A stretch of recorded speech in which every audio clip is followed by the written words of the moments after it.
Fala galerinha, bem Rui aqui. Nossa, acho que dá pra perceber pela minha voz que eu acabei de gravar o vídeo dessa semana. E na verdade como vocês podem ver no título, é a vida Combate Espiritual do Padre Scupoli. E aí eu fui procurar uns links de umas versões do texto em português. E na verdade parece que tem um apêndice ou uma continuação. Porque é o seguinte, eu fiz de acordo com uma playlist que eu vou colocar aí, que é o pessoal do... Caramba, cadê o nome? Doutrina Católica, Tradição e Magistério. Que eles leram, são 8 vídeos deles, que eles leram o livro. E aí eu fui procurar num outro site, versões em PDF, né? E aí tem duas versões, uma de 151 páginas e uma de 395. Então, o que eu falo aqui no livro é o conteúdo só dessa de 151 páginas, porque essa de 395 não tinha nos vídeos. Eu acabei de descobrir agora que tem essa outra versão, que tem, na verdade é uma segunda parte, que vai logo no fim da que eu li. Então, vamos ver se der para eu ler, depois em algum momento talvez eu faça essa outra parte, beleza? Pode ficar com o vídeo aí. Abraço. Fala galeríssima, tudo bem? Rui aqui. Hoje, continuando aí nossos vídeos temáticos de Quaresma, né, só livros sobre catolicismo, eu queria fazer um resuminho do livro O Combate Espiritual, do padre Lorenzo Scupoli, que é um livro clássico assim de espiritualidade católica. Então ele foi escrito por esse padre italiano chamado Lorenzo Scupoli.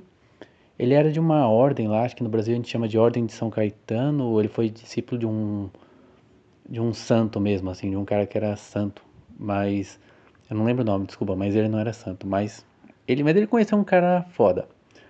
O livro foi escrito em 1589 e tem a versão que eu peguei tem 177 páginas. Na verdade, eu peguei uma versão em áudio.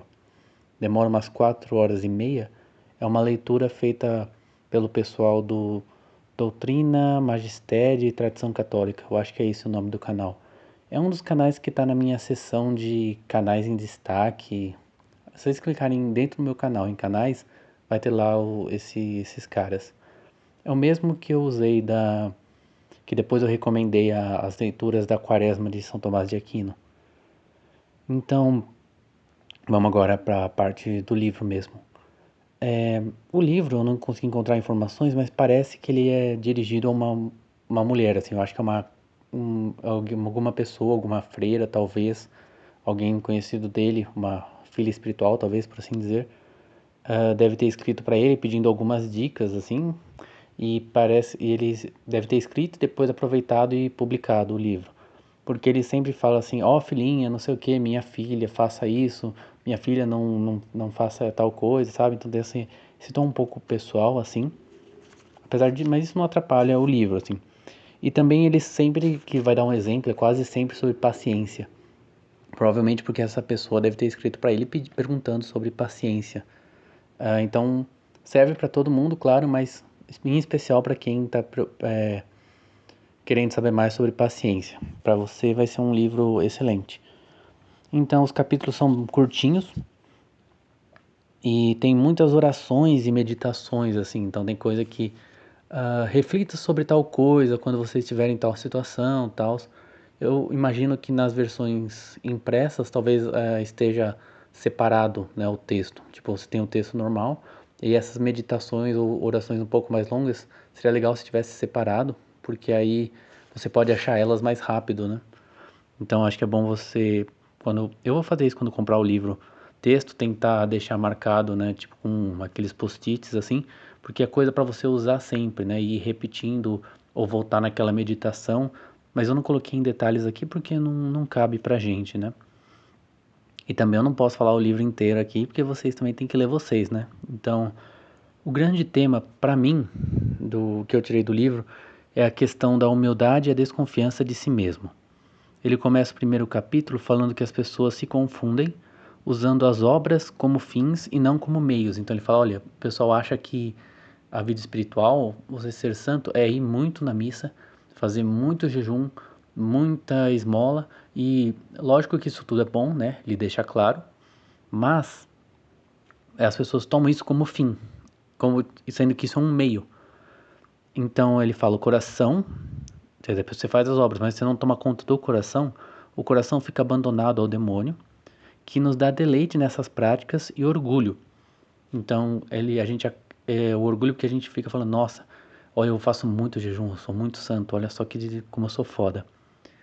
E quando as pessoas passam por dificuldades, como no caso ele cita mais as doenças, elas não se resignam, não aceitam que Deus quer isso delas, porque é tipo uma humilhação, né? É a doença. Então, e eu marquei aqui, né? Por que Deus fez isso comigo? Quer dizer, se você tá essa pessoa, ela começa a fazer um monte de práticas, ela começa a se achar muito foda, por isso mesmo ela se descuida, porque ela acha que ela já conseguiu, tipo, eu já sou santo, eu já sou foda, não vai acontecer nada assim de muito ruim comigo, eu não vou cair num pecado muito grave, eu já sou bom, assim. Talvez ela tenha uma falsa modéstia, assim, tipo, não é que eu sou santo, assim, mas essas coisas já são melhor do que a maioria, entendeu? Então, e quando acontece ou ela cai no pecado, ou acontece essa humilhação de Deus como uma doença, uma incapacidade, ela fica falando, mas por que Deus mandou isso pra mim? Eu já sou tão incrível, sou tão maravilhoso, sou tão perfeito. Lógico que eu tô fazendo a caricatura, mas a pessoa não consegue aceitar isso, porque ela já se acha incrível, entende? E então percebemos que somos orgulhosos quando ao pecarmos ficamos entristecidos, porque nosso orgulho está ferido. Então essa sempre vai ser a questão do livro. Você separar o que é de Deus e o que é o seu orgulho. Então você está fazendo você pode estar fazendo um monte de práticas espirituais para o seu orgulho, para você falar, olha como eu faço um monte de jejum, olha como eu passo noites e noites inteiras rezando, essa coisa. E o coração, ele fala que até o diabo vai aumentando o nosso prazer nessas coisas para a gente ficar mais orgulhoso. Então, está ele fala então, quer dizer que quando a gente peca, uh, a gente não, ele vai usar depois a expressão que a gente tem um arrependimento pacífico, uma tristeza pacífica, porque essa pessoa quando ela peca, a pessoa orgulhosa, ela fica nessa tristeza muito grande, porque na verdade é o amor dela que está ferido.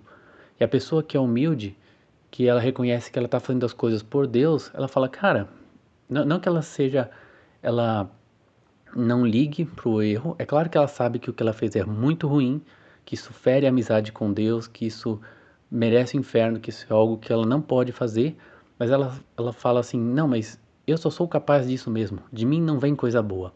Se alguma vez eu fiz coisas boas, é porque Deus me inspirou. Então a outra pessoa ao contrário, porque ela estava tão achando que ela era incrível que ela se sente mal, ela se sente envergonhada, fala: nossa, mas eu sou tão incrível, como que isso aconteceu comigo?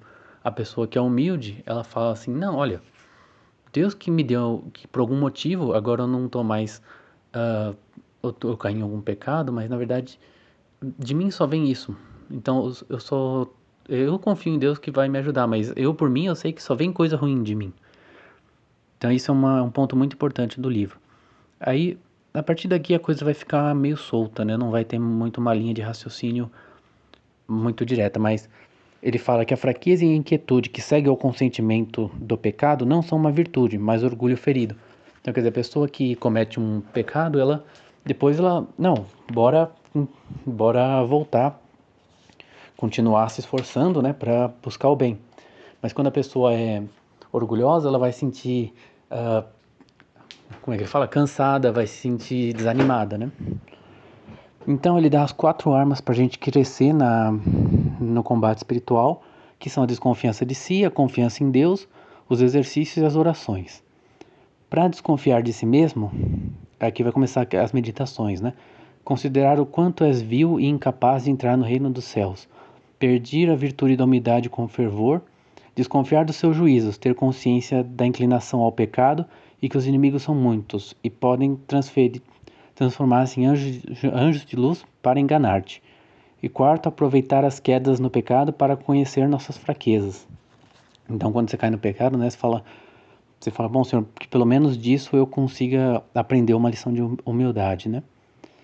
Aí, para confiar em Deus, pedir a confiança com humildade, né, rezando, considerar com os olhos da fé a sabedoria e onipotência infinita de Deus, quer dizer, você vê que Deus é muito bom e que Ele pode com certeza Ele pode te salvar, né? Não existe pecado nosso que seja tão grande que a misericórdia de Deus não possa perdoar, não, né? E não existe pecador tão ruim que Ele não possa emendar.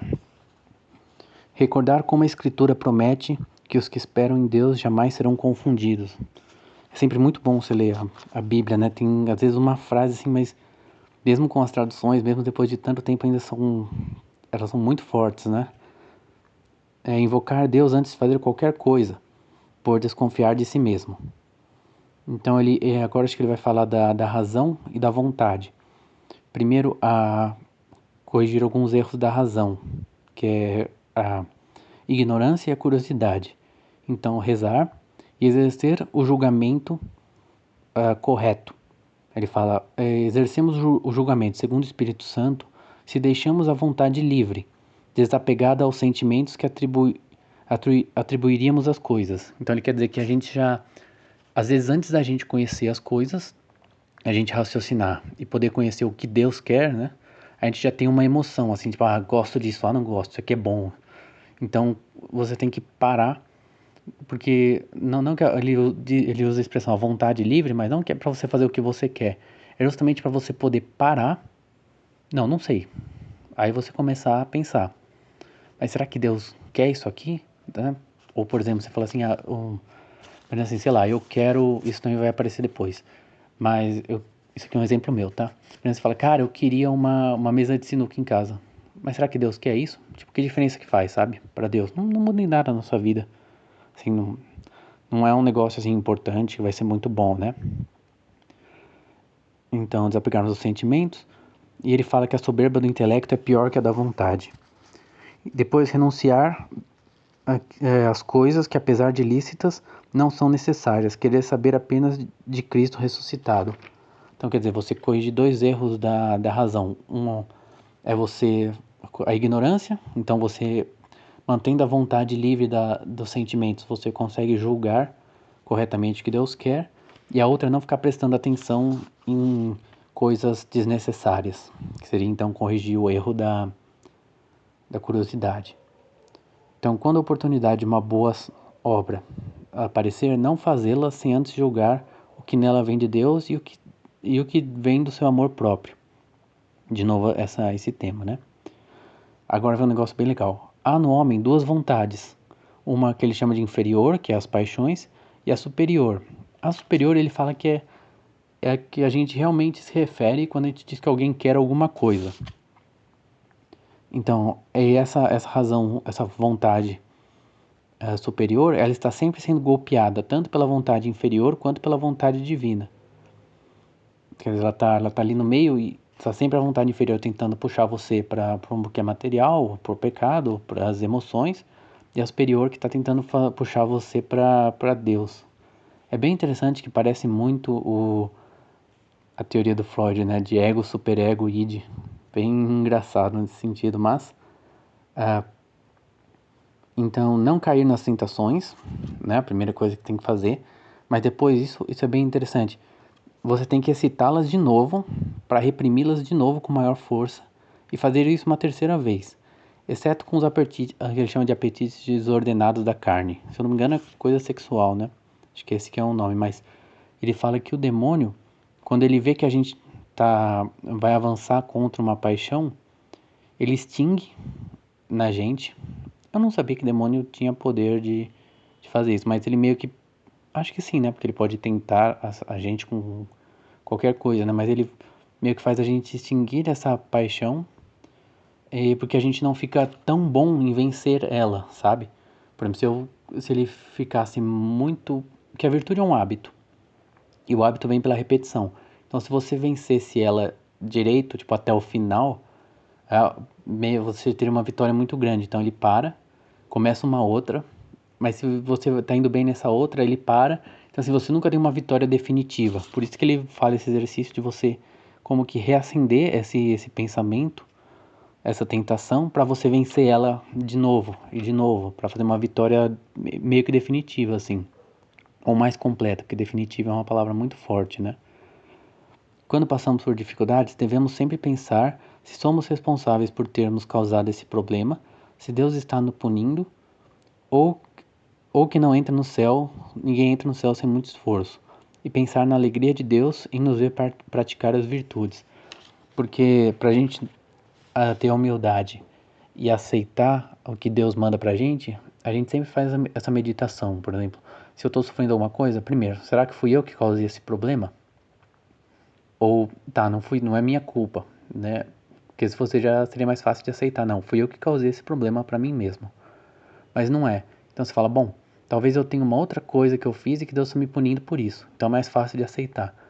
Mas também, se você, como ele fala, se você já fez muita oração, muito jejum, essas coisas, e você acha que você não tá com nenhum pecado ruim, você fala, bom, mas precisa disso para eu entrar no céu. Então são maneiras de você aceitar, né, as dificuldades que Deus está mandando.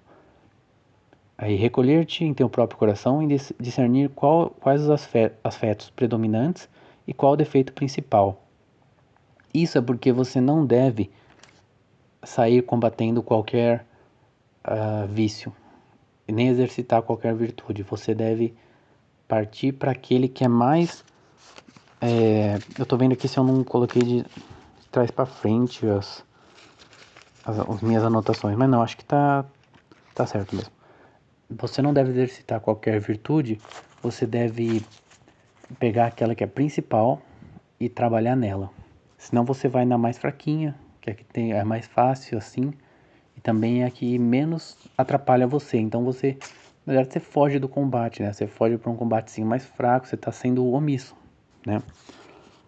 Uma hesitação gera outra. Não é diligência fazer tudo rápido para descansar. Se as tarefas parecem muito difíceis, age como se fosse fazer apenas uma parte e, tendo cumprido-a, passa para a outra parte. Então ele fala assim, se você acha que é muito, você se comprometeu a fazer 1 hora de, sei lá, oração, e 1 hora tá parecendo muita coisa, fala assim, eu vou fazer só 15 minutos. Aí depois que acabar esses 15 minutos, você fala, vou fazer mais 15. Aí depois que passou, só mais 15. É mais fácil falar do que fazer, mas de qualquer forma é essa a dica que ele dá. Para dominar os sentidos exteriores, não dê excessiva liberdade a eles.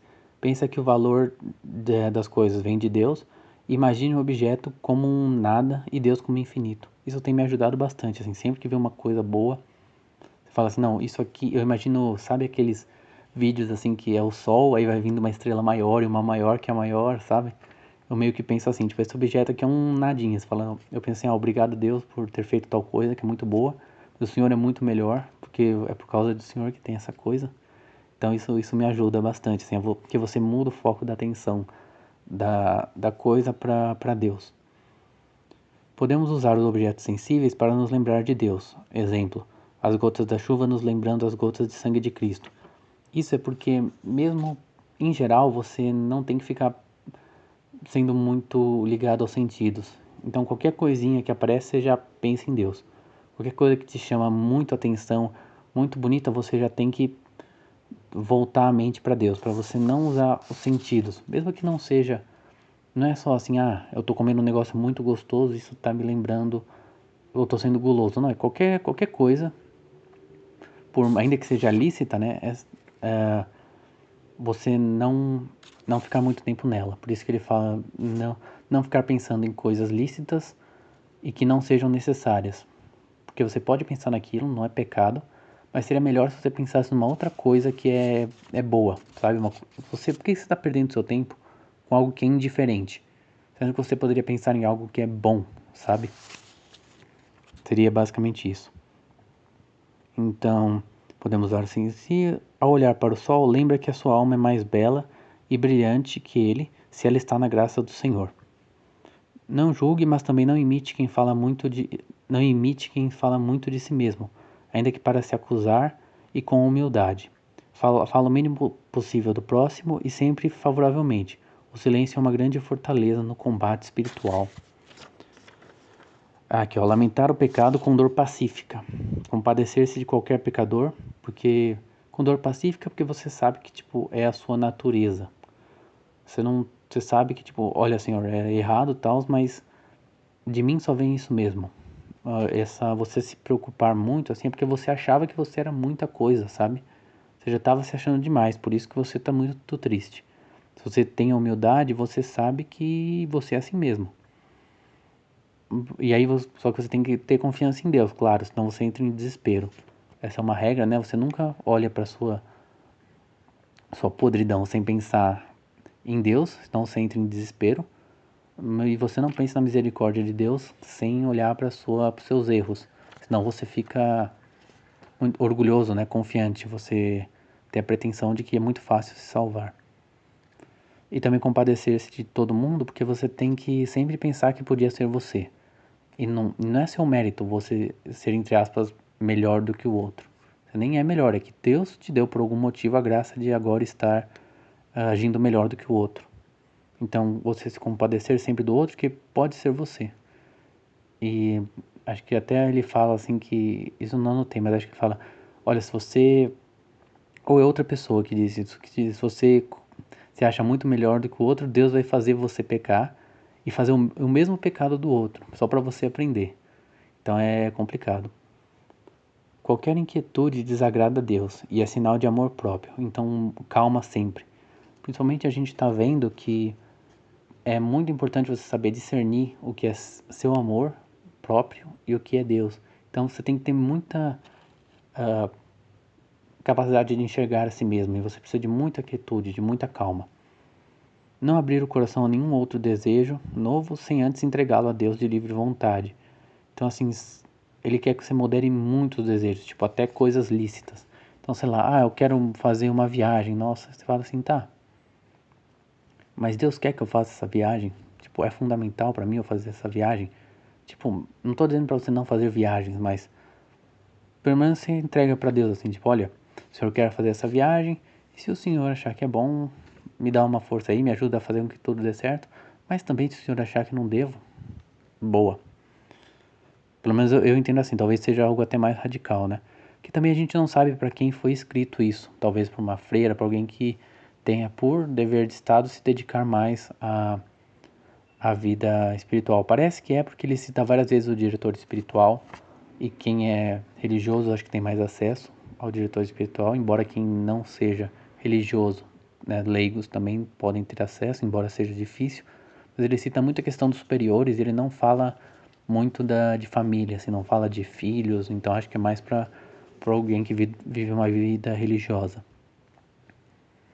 A pessoa com quem ele estava escrevendo na época, não que os conselhos só sirvam para religiosos, mas acho que ele tem mais eles em mente.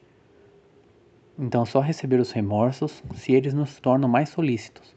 Se nos desanimam, devemos rechaçá-los, porque provém do inimigo. Considerar a quem os acontecimentos contrariam, se a Deus ou ao amor próprio. Tipo, às vezes eu penso nisso, né? Tipo, aconteceu uma mágoa que eu tinha assim, de uma coisa que aconteceu comigo, na verdade uma coisa que não aconteceu, e eu fico pensando, cara, mas tipo, pra Deus, isso não é problema, assim, o fato disso não ter acontecido, sabe? Então, tipo, pra ele tá de boa, então por que que eu tô me preocupando, né? E aí ele vai para ele faz uma diferenciação entre os tipos de pessoas. Ele divide entre os que já são escravos do pecado, os que querem se livrar da escravidão do pecado e os que se imaginam estar na perfeição. E ele vai falar qual que é ali o principal objetivo de cada um. Os que já são escravos do pecado, o único remédio é acolher a inspiração da graça de Deus, porque essas pessoas afastam todo pensamento que leva à conversão. Então só Deus assim jogando uma luz assim e a pessoa, caramba, ter aquela coisa de cair as escamas dos olhos, sabe? Por isso que é importante rezar, porque a gente pode ajudar ali se eu não estou enganado, né? Mas você rezando, isso pode ajudar às vezes Deus coloca a conversão dessas pessoas condicionada às nossas orações. Eu acho que é um negócio assim. Tanto que a gente reza pela conversão dos pecadores. Então pode ser que seja um ato nosso que leva Deus a fazer isso para os outros, né? Então é muito, muito importante. Os que querem livrar-se da escravidão são enganados pela procrastinação. A soberba nos impede de ver nossos erros. Nos momentos de deleite espiritual, fazemos promessas muito difíceis que não conseguimos cumprir. Tomar cuidados nesses momentos e apenas nos comprometermos a suportar as adversidades com paciência. Aí, os que imaginam estar na perfeição se esquecem dos inimigos que combatem e se alimentam de desejos de chegar ao último grau da vida espiritual. Fazem propósitos grandes e abstratos que não incomodam de verdade e por isso se acham muito elevados. Devemos focar no inimigo que nos atacam ou que sabemos que nos atacarão. Então você ficar pensando que, sei lá, eu vou fazer tal coisa, mas assim, ele diz em algum momento ali também que você se abstrai de si mesmo. Então, bons desejos podem nos fazer cair em vícios. Por exemplo, uma pessoa que estando doente, fica pensando nas obras que não pode realizar e fica desesperada ao invés de se resignar com a vontade de Deus. Não alimentar vontade de bons desejos que não podem ser realizados no momento. Que a pessoa vai pensando, putz, eu podia estar fazendo tal coisa ou aquele outro negócio, e então ela não aceita o que Deus quer para ela no momento. Então é um certo orgulho, né? Não servir-se de práticas que dividem o exercício das virtudes pelos dias da semana. Isso volta naquele negócio de você ter a virtude, o erro principal, né? A virtude que você é mais fraco e focar nela, porque esse é tipo o centro do combate. Porque ele fala que tem práticas assim, fala, olha, segunda-feira a coragem, terça-feira a prudência, sabe? Apesar de que eu estava vendo um catecismo de um padre que ele fala que você não pode só exercitar uma virtude, porque se você é fraco numa, você não pode assim, só vou exercer essa e deixa as outras de qualquer jeito, porque uma tem a ver com a outra.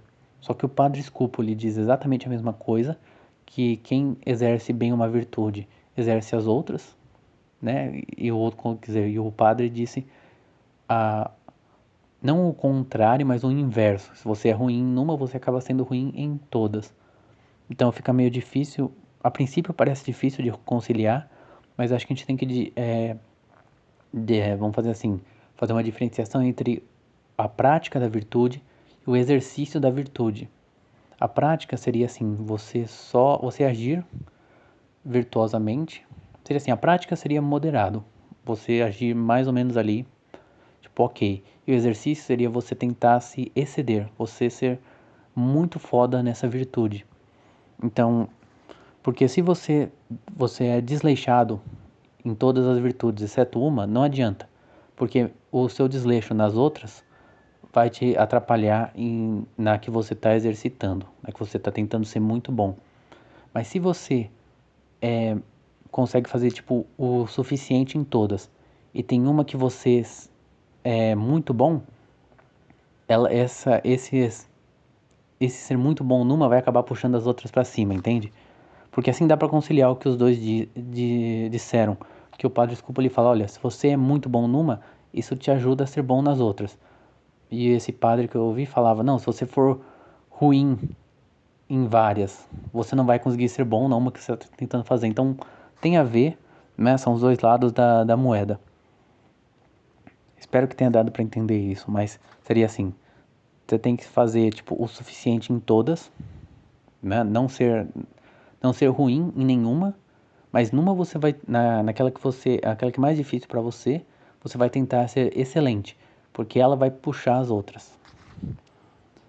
Então, não colocar prazos na obtenção das virtudes, nem achar-se no ápice. Ele fala assim que não é para colocar um prazo nem de dias, nem de semanas, nem de anos em alcançar uma virtude, porque o negócio é difícil mesmo.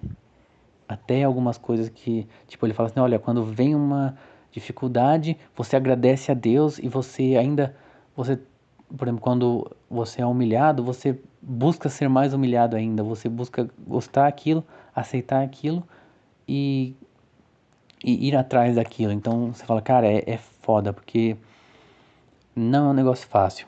Tem que rezar muito para Deus te dar a vontade de exercer as virtudes, porque a gente pensa assim, beleza, sei lá, coragem, vou fazer as coisas aqui sem ter medo.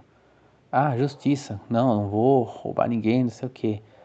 Temperança, não vou comer demais, mas buscar mesmo as virtudes é você aceitar os sofrimentos, você aceitar as humilhações, é algo muito mais difícil, assim, é algo áspero. Então, as disciplinas que ferem o corpo são adquiridas aos poucos, devemos tomar cuidado. Por isso que é bem interessante, por exemplo, entre essas disciplinas estão as vigílias, os jejuns, acho que até as meditações, porque a meditação você tem que focar muito, né? É um exercício de vontade, né? E por isso que eu estou pensando assim, é muito bom a quaresma de São Miguel que você faz. Tem essa quaresma que a gente tá, né? A quaresma mesmo da Páscoa. Aí tem uma outra quaresma de São Miguel para você e depois a do Advento, porque aí você vai fazendo vários períodos de jejum, você pode ir aos poucos, né? Ir melhorando, um vai servindo de treinamento para o outro e assim por diante, né? Porque o jejum é uma dessas atividades que você tem que ir se desenvolvendo aos poucos. Aí ele fala das virtudes puramente interiores que podem ser adquiridas rapidamente. Eu coloquei rapidamente, mas é entre aspas, né? Então, amor a Deus, desprezo do mundo, humilhação aos próprios olhos, quer dizer, se humilhar assim no seu próprio olhar, né? Não o contrário de amar como é que é? Ter muito amor próprio, né? O ódio das paixões dos pecados, paciência, mansidão, amor por todos, inclusive os que nos ofendem. Isso são virtudes que que não tem que ter esse cuidado com o jejum, o, ou as vigílias, essas ações exteriores que agridem o corpo. Dirigir todos os pensamentos e esforços contra a paixão principal. Esse deve ser o seu mundo. Então, de novo, né, essa questão você tem que ter esse foco. Por isso você tem que conhecer a si mesmo, né? Você tem que saber qual que é a paixão principal, seu principal defeito. Aí ele fala algo muito legal, que é a diferença entre o caminho, né, o caminho, o andar, né, a caminhada física e a espiritual. No caminho físico, quando paramos, não diminuímos a distância percorrida. E quanto mais nos andamos, mais nos cansamos. Já no caminho espiritual, é o contrário. Se a gente para, e para o Padre Scupoli, parar é achar que você já chegou no máximo que você pode desenvolver uma virtude. Então, nunca achar que você é muito bom. Sempre saber que você pode melhorar. Então, no caminho espiritual é o contrário. Se a gente para, se a gente não avança, a gente perde o progresso, né? E quanto mais a gente anda, a gente não se cansa mais. A gente se descansa mais, porque a gente já tá vai ficando mais fácil. Então, isso é muito legal. Isso me anima bastante, assim, você falar, quando tá muito difícil, você fala, cara, eu não posso parar porque vai ficar mais fácil daqui pra frente. Também que se daqui pra frente pode ser meses, anos, né? Mas isso é bem animador, assim, eu acho. E aí o demônio nos faz querer avançar rápido demais para cairmos. Tem isso também, especialmente nas práticas, nessas disciplinas corporais, do jejum, das mortificações que fala, né? Desculpa estar falando muito, né? Teve um vídeo que eu tava gravando uma vez, uns dias atrás, que eu ainda vou lançar, mas eu falava muito né, e eu acabei tentando gravar, tipo, refiz e refiz pra tentar falar menos né. Mas nesse não deu, desculpa. Então ele fala que Deus não concede uma virtude. Deixa eu ver se eu não pulei nada aqui. Ah, não, beleza. Deus não nos concede uma virtude sem as ocasiões para exercê-la. É tentar a Deus pedir a virtude e reclamar da ocasião. Então, se você pede a humildade, Deus vai te mandar humilhações, cara. Se você pede coragem, Deus vai te mandar desafios. E por aí vai, sabe? Porque Ele te dá a virtude para você exercer. E o único jeito de você exercer a humildade é quando você é humilhado. Então, é o que eu falei, é foda, cara. Mas aí ele diz, depois ele passa para as orações. Ele fala o que é a oração mental? É a elevação da mente a Deus com um pedido atual ou virtual. O pedido atual é feito com palavras. Quando você pede assim para Deus te ajudar, ele está falando mais nas dificuldades, né? Ó, né aí. O atual é feito com palavras. O virtual é quando elevamos a mente a Deus e apresentamos as nossas dificuldades sem palavras. Aí vem a questão. Eu achei que agora ele não explicou muito bem. Para quem quiser, isso está no capítulo 45. Há outro tipo de oração mental, que é erguer um pensamento rápido a Deus. Ele fala que é tipo uma olhadela, uma piscadela, assim, algo bem rápido. Há outro tipo de oração mental, que é erguer um pensamento rápido a Deus, que na verdade é uma lembrança de um pedido de ajuda que já lhe havíamos feito. E ele fala assim, o proveito dessa oração é impossível de descrever. Ele só fala isso. Então, assim, não sei se, sei lá, porque às vezes você está num momento e você tem que encontrar forças ou pedir ajuda para Deus no momento. Não dá para você ficar assim preparando e pensando e fazendo um pedido muito longo. É algo que tem que ser feito na hora. Então essa olhadela, essa piscadela assim que te lembra da coisa rápido, que na verdade é algo que você já pediu, porque antes você podia ter se preparado mais. Então isso cria um efeito grande, que é você se lembra daquele momento em que você realmente estava conectado aí com Deus. Imagino que seja isso, tá? Mas ele só fala que é um proveito impossível de descrever. Depois, eu pulei coisas, claro, mas ele fala: o Santíssimo Sacramento da Eucaristia supera todas as armas.